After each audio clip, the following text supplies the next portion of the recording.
In the fourth lecture on statistical methods in high-energy physics, let's open a box of tools for description of properties of probability density functions. These properties are chosen such that just a few of them are enough to characterize common types of any probability density function. Also, they provide a bridge between the most important probability density function characteristics and a measured data. In this section, we will just define the most commonly used properties, while the connection to the measured data will be discussed deeply in the section on parameter estimation. One of the most important properties of a probability density function is without any doubt its mean value. Many probability density functions look like a hill, and the mean value is often close to the position of their peak. Therefore, it typically tells us around which value most of the draws from this probability density function will be located. Let's assume that x is distributed according to the probability density function f. Then we define the mean value as mu equals to integral of x times fx dx. People also denote the mean value as mu sub x, x bar, x enclosed in the angle brackets, or e of x. You may see all of these notations used throughout the course. E of x stands for the expectation value of x. In general, an expectation value can be evaluated for any function of x, for example g of x. E of g equals to integral of g of x times f of x dx. For discrete variables, we just replace an integral with a sum. E of x equals the sum of x times fx.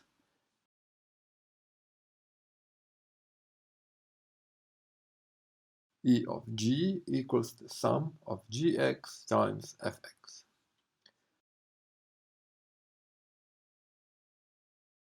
Let's have a look at some properties of the expectation value.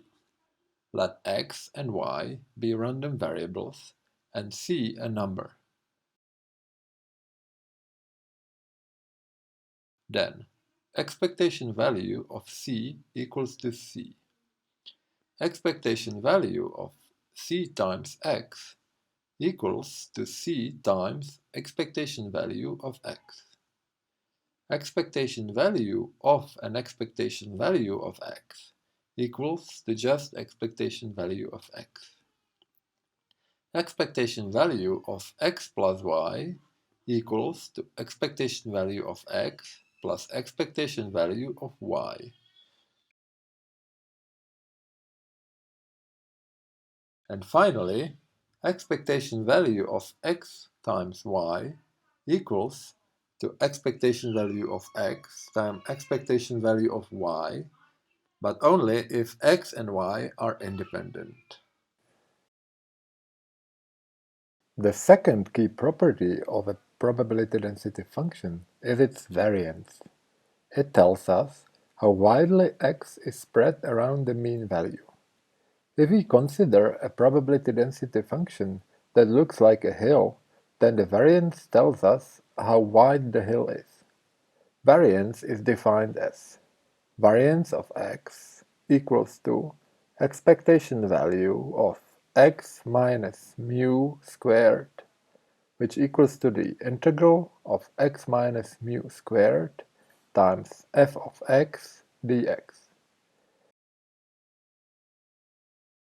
And an important notation for the variance is sigma squared. Note that the square root of variance is called a standard deviation, and it is denoted as sigma. Sigma equals to square root of variance of x. Note that variance and the standard deviation are defined just in this way, and, therefore, they can be used for characterization of any probability density function. Their special relation to the Gaussian distribution can be viewed as just a very nice feature. In particular, in 68% probability for an event to fall into the range of mu plus minus sigma is there just for the Gaussian distribution, and probability is different for other probability density functions. Let's have a look at some basic properties of the variance.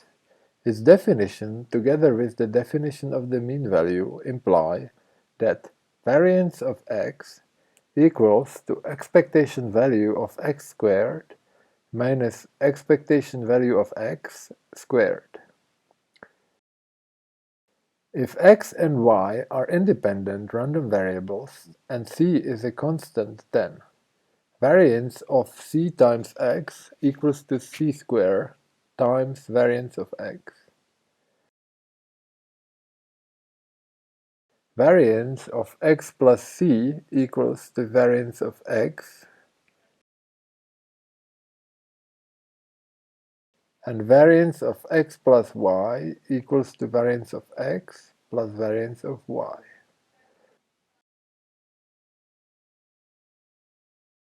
The proof is very simple, so let's just write a chain of equalities. Variance of x plus y equals to expectation value of x plus y minus mu sub x minus mu sub y all squared. But this in turn equals to expectation value of x minus mu sub x squared, and this equals to variance of x, plus expectation value of y minus mu sub y squared,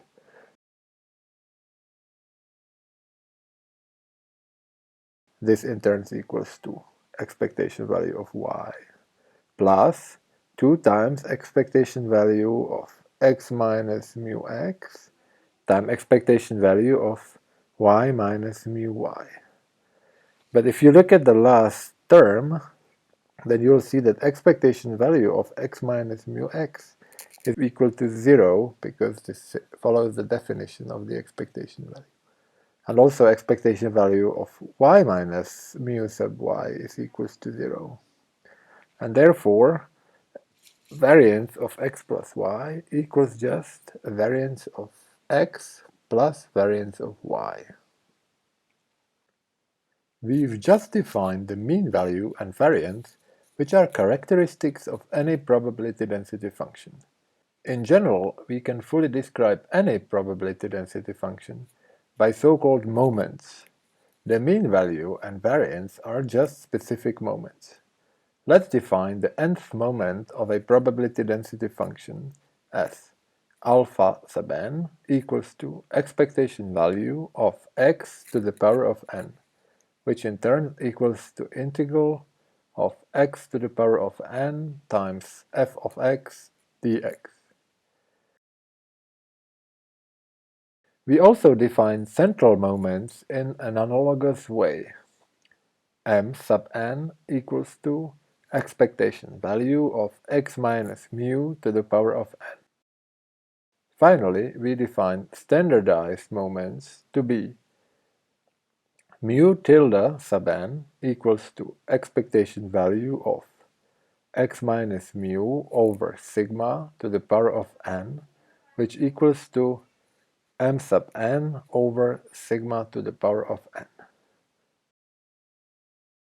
Clearly, the mean value of a probability density function is the first moment and the variance is the second central moment. In practice, we are often satisfied with these first two moments to get a feeling for how the probability density function looks like. For probability density functions with a complicated shape, it can be useful to check also the third and the fourth standardized moment. The third standardized moment of a probability density function is called skewness, and it describes an asymmetry of the function. If skewness is 0, the probability density function is perfectly symmetric around its mean. The fourth standardized moment is referred to as kurtosis, or in a more familiar way, a tailedness of the probability density function.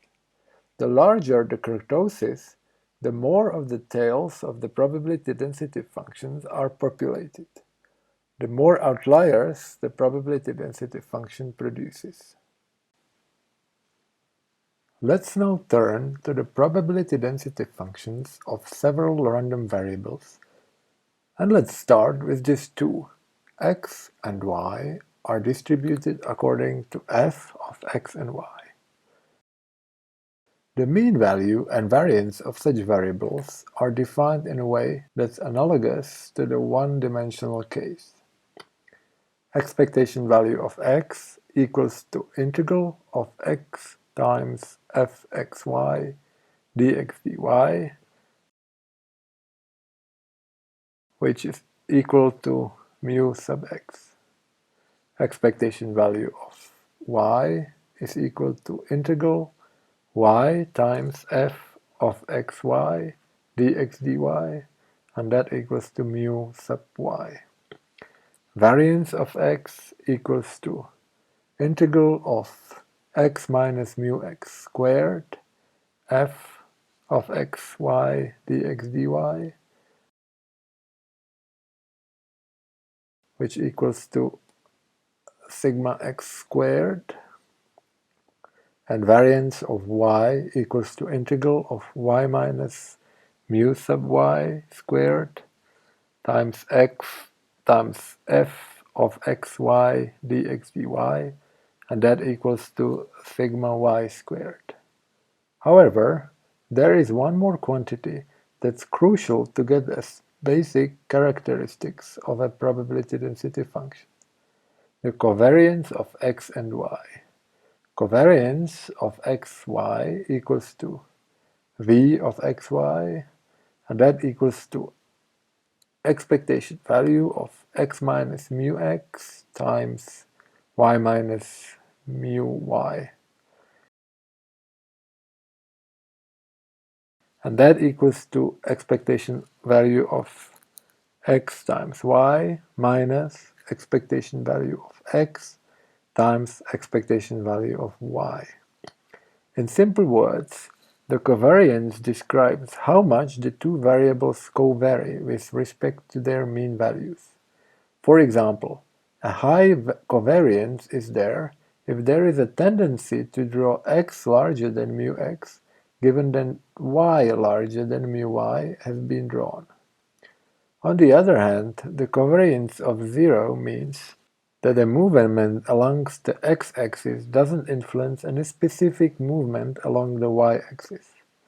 The most common situation of zero covariance is there when a two-dimensional probability density function can be factorized, when it can be written as a product of two one-dimensional probability functions. F of xy equals to g of x times h of y. In this situation, we say that the random variables x and y are independent. Let's further define a dimensionless parameter called correlation. Rho equals to covariance of xy over sigma x times sigma y. Even though correlation provides less information about the probability density function than the covariance, it is very useful because it is easier to understand. It has the same qualitative interpretation as the covariance, but its range is just -1 to 1. Let's illustrate the behavior of the correlation coefficient by drawing contours of some example probability density functions. A correlation of 1 or -1 means that contours of the probability density function are all squeezed into just one non-closed line. The lower the absolute value of the correlation coefficient, the more contours of the probability density function are circular. Unfortunately, there might be two-dimensional probability density functions with a rather complicated shape that yield a zero correlation. In other words, zero correlation does not imply independence of the random variables x and y. Let's keep this subtlety in mind, but let's not overemphasize it at the same time. The most common probability density functions don't have this behavior. Finally, let's stress that neither correlation nor covariance describe causality relation between x and y. A standard example is that there is a perfect correlation between drinking water and death for a sample of all humans. Everyone who drinks water will die. Fortunately, there is no causal relation between drinking water and death. Drinking water doesn't cause your death. It's rather the opposite. You will die if you stop drinking. Even though this example is so clear, people sometimes forget the correlation has nothing to do with causality. Unfortunately, such an error often leads to a very important misinterpretation of data. Finally, let's generalize the covariance for n-dimensional probability density functions. Let's take x vector distributed according to f of x vector, which equals to f of x1, x2, and so on.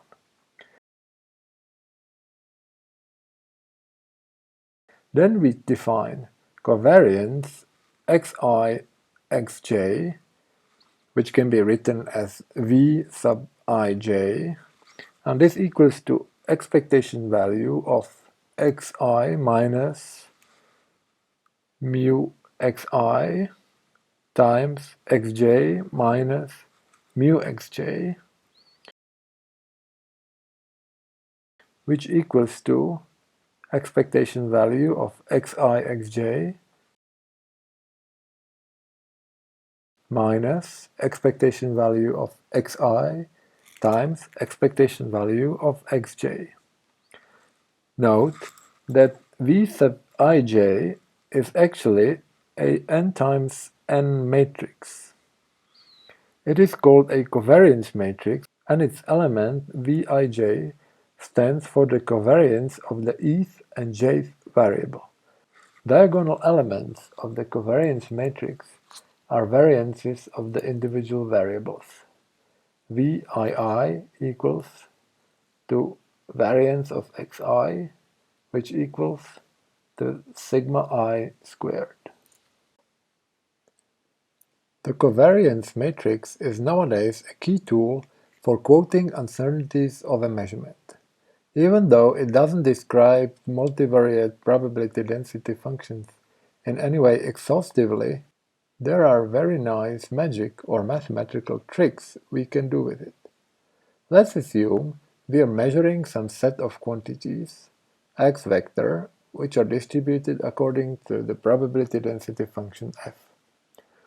We use these quantities to determine a value of y, which is a function of x. If we manage to estimate the mean values of all variables together with the covariance matrix, then we can approximate the variance of y in a very elegant way. We first expand y as a function of x vector to a Taylor series, and we keep just the first two terms. Y of x vector is approximately equal to y of mu vector plus sum running for I equals to 1 to n of dy by dxi evaluated at x equal to mu vector of xi minus mu I. Approximately, we are getting pretty simple formula for the mean value and the variance of y. Expectation value of y is equal to expectation value of y evaluated at mu vector plus sum running from I equals to 1 to n of dy by dxi evaluated at x equal to mu times expectation value of xi minus mu I, but that is equal to 0, so it all equals to expectation value of y at mu vector. Variance of y equals to double sum running from ij from 1 to n of dy by dxi times dy by dxj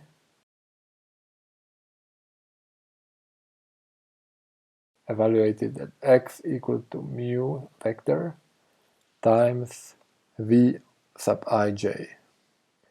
Generalization to vector functions y vector of x vector is straightforward. U sub kl equals to double sum running from ij equals to 1 to n of dyk over dxi dyl over dxj evaluated at x equals to mu times vij. If we only consider diagonal terms of the matrix V sub ij, I equals to j, then you can see that the formula turns into a well-known error propagation formula that we've been using in the lab classes since the first year.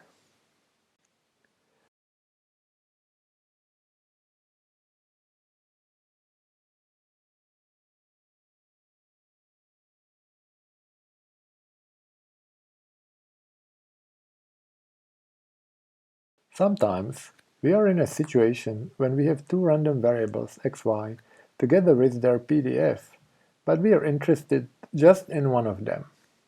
We would like to get a one-dimensional probability density function for, say, x. For example, we might be interested in world prices of diesel and not at all interested in those of petrol. There are three possibilities how to treat the corresponding two-dimensional probability density function. First, projection. We choose some fixed price of petrol, y0, and evaluate the probability density function for diesel at that value. F of x equals to f of xy for y set to y0. Of course, we must have a good reason for choosing a particular value of y0. Second, marginalization. We integrate the two-dimensional probability density function over all possible values of y. Fx equals to integral of x, y, dy. And finally, profiling. For each x, we choose y that maximizes the probability density function. F of x equals to maximum over y of f of xy. As you will see later, profiling is very often used for likelihoods rather than for probability density functions.